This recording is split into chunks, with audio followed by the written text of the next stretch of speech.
Today I fucked up by trying to find food I could taste after losing my sense of smell to COVID. I'm a fairly decent cook.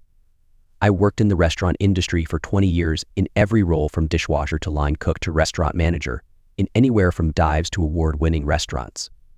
And my reward for this earlier this week was a visit from Aunt Rona that progressed into losing my sense of smell in the middle of cooking dinner.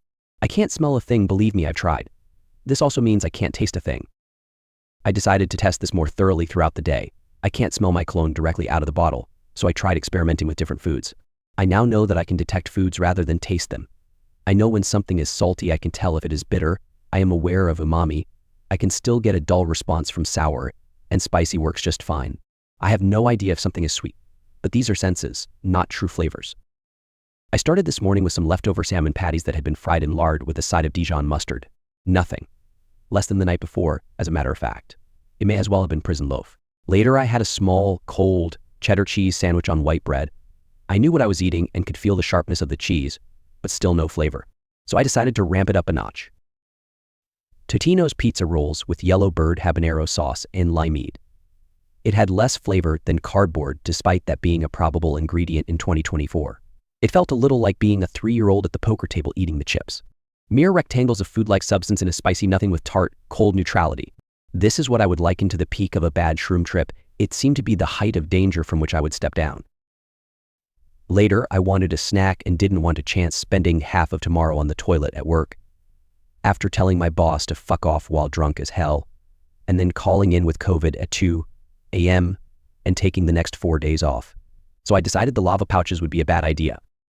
I microwaved a couple of papadums and filled a little bowl with aloo bukhari, a type of sticky, sour orange plum grown in Afghanistan. It was equal parts resigning myself to textural eating to at least appreciate mouthfeel, and continuing the experiment with food, just littering my pantry. The plums are really sour and usually smell a little like feet. Well, I couldn't smell them, and they were still sour. I did not consider that papadums are often made with some sort of basic preservative like baking soda or slake lime when I did this. Nor did I consider the impact lentil flour and dried plums would have on my digestive system. I had just eaten 4 ibuprofen as well. The bilge pump was a churning long before I realized it. Let's go over the foods one more time. Mushy fish patties fried in pork fat. Cheese sandwich for a lactose-intolerant man. Double plus unfood with 2,500 Scoville units. Enteric-coated fever be gone with science fair volcano fuel. I am not a smart man.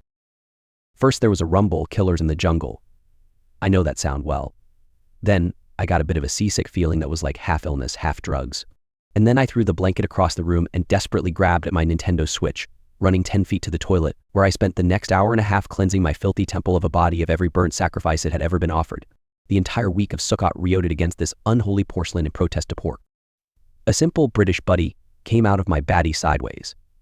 Every jalapeno within a 20-mile radius instinctively recoiled in horror at the expressions uttered as a legion of habaneros marched to war on the backs of not pizza, not solid. And in the end, it was all the same damn color as those fucking prunes.